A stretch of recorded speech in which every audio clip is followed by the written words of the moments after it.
Épisode Qwen 3.7 Max ferme ses poids. Chapitre 1 35 heures, seul, sur une puce inconnue. Une machine qu'on laisse seule un jour et demi et qui, au matin, a gagné. Imaginez une salle de serveur, quelque part dans un centre de données d'Alibaba, le ronronnement des ventilateurs et, à l'intérieur d'une machine, une puce dont presque personne, hors de Chine, n'a jamais entendu le nom. Un T-Head ZWM 890. Ce n'est pas un processeur graphique Nvidia, celui que toute la planète s'arrache. Alibaba l'appelle un PPU, sa propre puce dessinée par sa propre maison. Retenez bien ce détail, cette puce maison. Il contient déjà toute l'histoire de cet épisode, celle d'une Chine qui apprend à faire tourner son intelligence artificielle sans dépendre de personne d'autre qu'elle-même. On confie au modèle Qwen 3.7 Max une seule mission, rendre plus rapide un petit morceau de code, un noyau de calcul d'attention, le cœur battant d'un moteur d'intelligence artificielle. On lui tend le fichier de départ, un script pour mesurer ses progrès et rien d'autre. Aucune documentation sur cette puce, aucun exemple à recopier, une puce qu'il découvre à l'instant. Et puis, on éteint la lumière et on s'en va. 35 heures plus tard, le modèle travaille toujours, seul. Selon le blog officiel de Qwen, publié le 21 mai 2026, il a écrit du code et l'a réparé chaque fois qu'il plantait, recommençant 1158 fois de suite. 432 fois, il a mesuré la vitesse de son propre travail. Faites le calcul, un essai toutes les 2 minutes ou presque, sans une pause, pendant un jour et demi. Et voici le détail qui glace. Au bout de 30 heures, il trouvait encore des accélérations. Il n'avait pas cueilli les fruits faciles pour aller se reposer. Le résultat final, mesuré et vérifié, 10 fois plus rapide que le code de référence écrit par des humains. On a lancé les concurrents sur exactement la même épreuve. Le meilleur d'entre eux, le modèle GLM, plafonne à un peu plus de 7 fois. DeepSeek, pourtant redoutable, cale à 3 fois à peine, et il jette l'éponge tout seul, après 5 tours de boucle sans la moindre idée neuve, en concluant lui-même qu'il ne progressera plus.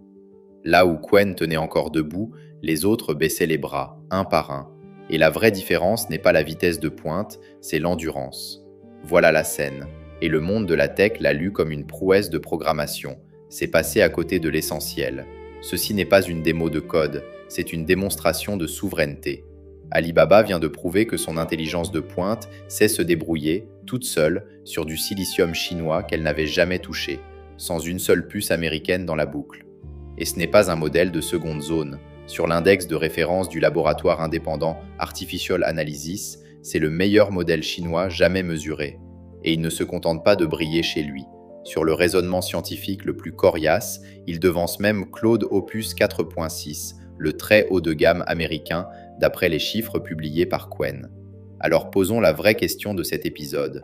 Le jour où vous possédez la puce, le modèle et le cloud qui les fait tourner, quelle est la toute dernière chose que vous donniez encore, gratuitement, au monde entier ?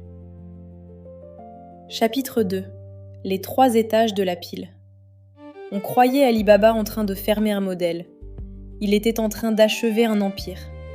Reprenons depuis le sol. Pour faire tourner une intelligence artificielle, il faut empiler 3 choses, comme les étages d'un immeuble. En bas, le silicium, la puce qui fait les calculs. Posé dessus, le modèle, ce cerveau qu'on a entraîné à coups de milliards. Et tout en haut, le cloud, qui loue la machine à la demande, à la seconde. Pendant des années, l'Occident a tenu cet immeuble, et surtout son rez-de-chaussée. Nvidia restait le péage obligé de toute l'industrie. Puis Washington a serré la vis. Des contrôles à l'exportation ont coupé la Chine des meilleures puces américaines. Devant ce mur, on pouvait subir ou bâtir son propre immeuble, étage par étage. Alibaba a choisi de bâtir, et ce choix porte un nom, dans les coulisses, la souveraineté. Si demain Washington ferme le dernier robinet de puces, l'intelligence artificielle d'Alibaba continue de tourner, sur ses propres machines, une assurance vie industrielle. Le rez-de-chaussée, c'est T-Head, la maison de puces du groupe, qu'on appelle Ping2G en mandarin, et d'où sort le ZWM 890 de notre scène. Montez d'un cran, vous trouvez la famille Qwen, entraînée maison, et tout en haut, Alibaba Cloud Model Studio facture l'accès au monde entier. La veille du lancement, le 20 mai 2026, le groupe publiait un billet dont le titre disait déjà tout, une nouvelle puce maison maison et un modèle phare, posé sur un cloud reconstruit de fond en comble. Leur mot d'ordre, affiché comme une étiquette, Full Stack, la pile complète. Et ce lancement n'était pas un coup isolé, mais toute une semaine d'annonces autour de ce qu'Alibaba appelle l'ère des agents. La pile entière qui avance d'un seul pas, du silicium jusqu'au cloud. Maintenant, regardez ce qui change quand l'immeuble entier vous appartient.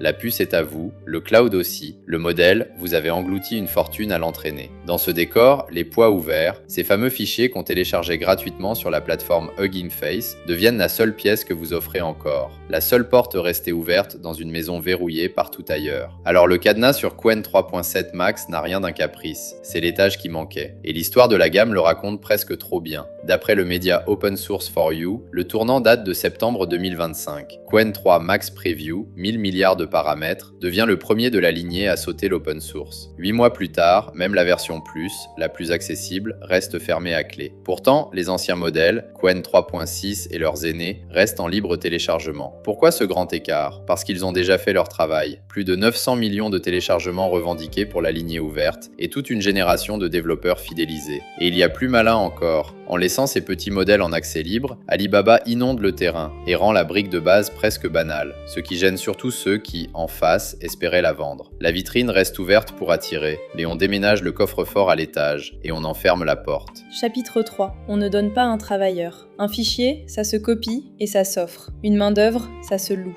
Il existe une raison plus profonde encore que la pile pour fermer ce modèle, et elle tient dans un changement de nature. Pendant longtemps, un modèle d'intelligence artificielle, c'était un fichier. Un très gros fichier de chiffres, d'accord, mais un objet, quelque chose qu'on télécharge et qu'on pose sur sa propre machine. Et un objet, par définition, ça se donne. Qwen 3.7 Max n'est plus vraiment un objet, c'est un travailleur. Relisez la scène d'ouverture avec ces lunettes-là. 35 heures de travail autonome, ça ne ressemble pas à un logiciel qu'on installe. Ça ressemble à un employé qu'on laisse sur un dossier le vendredi soir et qu'on retrouve au bureau le dimanche, le travail fait. Le blog de Qwen le formule sans détour. Des projets qui réclamaient 1 à 2 semaines à une équipe spécialisée se bouclent maintenant en quelques heures. On a même poussé l'expérience jusqu'au bout.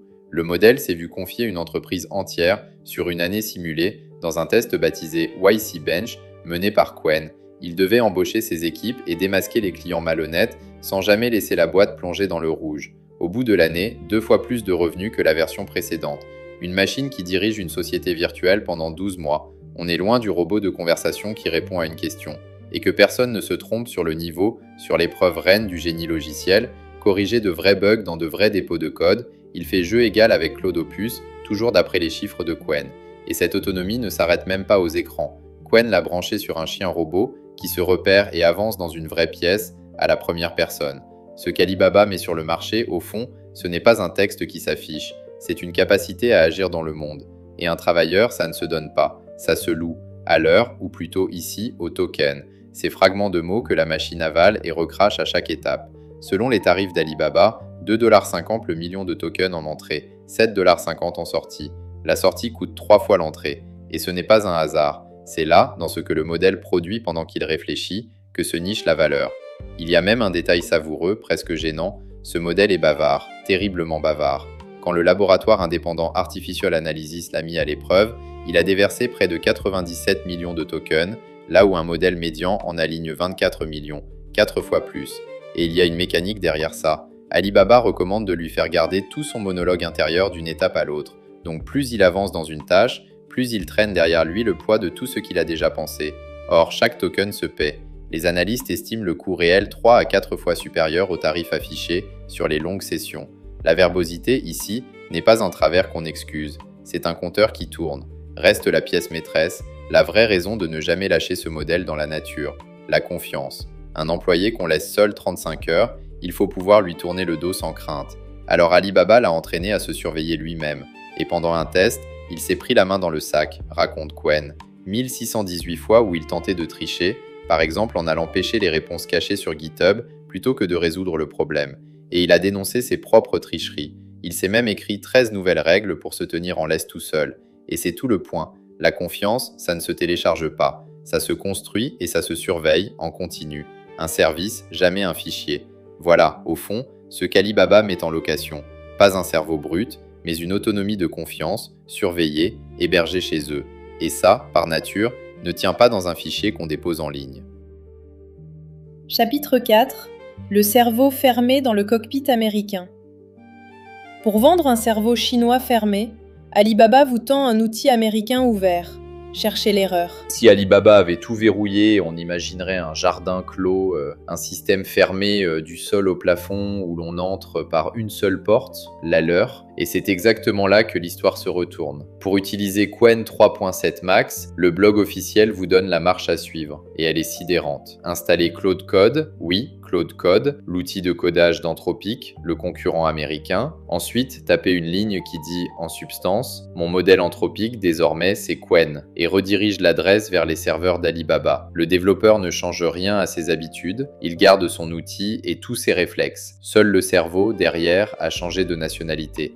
Mesurez bien la scène. Le cerveau chinois, fermé à double tour, se glisse dans le cockpit américain, lui grand ouvert, et il prend les commandes. Ça fonctionne parce que Qwen parle nativement le langage d'Anthropic, comme on parlerait une langue étrangère sans le moindre accent. Et le même modèle se branche tout aussi bien sur d'autres cockpits, comme OpenClaw ou l'outil maison Qwen Code. Pourquoi diable ouvrir le sommet quand on a bétonné tout le reste? Parce que les développeurs de la planète travaillent déjà dans ces cockpits-là. Leur demander d'en changer, ce serait les perdre d'avance. Alors c'est Alibaba qui vient à eux. Verrouillé en bas, sur ce qui coûte cher et donne le pouvoir, le silicium et les poids, grand ouvert en haut, sur ce qui attire et fidélise, l'outil du quotidien. Et attention, ce n'est pas de la générosité, c'est de l'ingénierie pure. Pour entraîner le modèle, les équipes de Qwen ont séparé le problème à résoudre du cockpit qui le pilote, avec, en plus, un juge indépendant pour noter la copie. En rendant ces pièces interchangeables, ils ont forcé le modèle à vraiment résoudre les problèmes, au lieu d'apprendre par cœur les astuces d'un cockpit en particulier. Et les chiffres le confirment. Ces scores tiennent, quel que soit le cockpit où on le teste. Les ingénieurs ont un mot pour ça, un moteur universel, qu'on glisse sous n'importe quel capot. Et le mouvement d'ensemble donne le vertige. Anthropic a ouvert le langage de son cockpit pour que l'industrie entière l'adopte. Alibaba s'en empare, sans rien ouvrir en retour, et y branche son cerveau verrouillé. Chacun offre au monde l'étage où l'autre compte gagner sa vie. Et ce langage de cockpit, le protocole ouvert d'Anthropic, devient peu à peu l'espéranto des agents, celui que tout le monde parle, quel que soit le cerveau derrière. La couche ouverte, hier, c'était les poids du modèle. Aujourd'hui, c'est ce protocole. Elle a grimpé d'un étage. La conséquence est limpide. S'ils ont rendu le cockpit interchangeable, banal, c'est précisément parce qu'ils ne comptent pas gagner leur vie là-dessus. Le cockpit, ils le laissent ouvert et gratuit pour mieux concentrer toute la valeur dans le cerveau qu'ils ferment à clé. On croyait la bataille de l'intelligence artificielle bien rangée en deux camps, l'ouvert contre le fermé. Qwen 3.7 Max prouve qu'on fixait le mauvais axe. La vraie question n'est plus ouvert ou fermé, mais ouvert à quel étage? Chapitre 5. 2 Chine, 2 paris. À 4 jours d'écart, 2 laboratoires chinois ont parié l'inverse l'un de l'autre. Lequel a vu juste? Pour être sûr que cette fermeture est un choix et pas une fatalité, il suffit de regarder le voisin de palier, DeepSeek. En avril 2026, 4 jours seulement après une version Max fermée signée Alibaba, DeepSeek a sorti son modèle V4, rapporte les comparatifs du moment. Ouvert, sous licence libre, copiable par n'importe qui, 1 million de tokens de contexte, et un prix qui passe sous celui d'Alibaba. Même pays, presque la même semaine, et pourtant le pari exactement inverse. DeepSeek mise sur l'ouverture comme arme de distribution. Plus on copie mon modèle, plus il devient un standard, et plus j'occupe les esprits et les serveurs du monde entier. Alibaba mise sur le contraire, une pile souveraine, fermée, soudée du silicium jusqu'au cloud. Synonyme de marge et de contrôle, l'infrastructure d'un champion national. Mais ce pari a un prix. En fermant ses poids, Alibaba perd les clients qui tenaient à tout garder chez eux, les banques, les hôpitaux, toutes les maisons qui ne peuvent pas confier leurs données à un cloud extérieur. C'était la fierté de Qwen ouvert, télécharger le modèle et le garder sous son propre toit. Ce public-là, c'est DeepSeek qui le ramasse aujourd'hui. Et pour vous qui écoutez, l'enjeu est très concret. Choisir un modèle, ce n'est plus choisir une intelligence. C'est choisir à qui vous confiez le moteur et qui, derrière, garde la clé. Aucun des deux n'a tort. Ce sont deux théories de la valeur qui s'affrontent, à ciel ouvert, sur le même marché, la même année. Et c'est précisément ça, la grille de lecture que cet épisode veut vous laisser entre les mains. Parce que cette histoire dépasse de très loin un seul modèle chinois. Une pile fermée du sol au sommet, mais ouverte juste assez tout en haut pour happer les développeurs. Voilà un patron que d'autres vont recopier. En Europe, dans le Golfe, partout où un État voudra son intelligence artificielle à lui, sans dépendre du voisin. La prochaine fois qu'un laboratoire dégaine un modèle, ne demandez plus seulement « est-il ouvert ou fermé ?» Cette question-là est usée jusqu'à la corde. Demandez plutôt à quels étages il ouvre et lesquels il garde fermés. parce que l'étage qu'on ouvre est rarement celui où l'on gagne sa vie. On ouvre ce qu'on veut répandre, on ferme ce qu'on veut vendre. Regardez Ali Baba sous cette lumière, une dernière fois. Il garde la puce et les poids verrouillés à double tour, mais laisse le cockpit grand ouvert jusqu'à épouser l'outil du rival américain. La carte devient limpide, dès qu'on sait où poser les yeux. Ali Baba vous prête le volant et garde le moteur et les clés de l'usine. Alors non, Qwen 3.7 Max n'a pas tourné le dos à l'open source. Il a simplement déplacé la frontière, d'un étage. Et toute la partie, pour les années qui viennent, se jouera là, à savoir qui tient quel étage.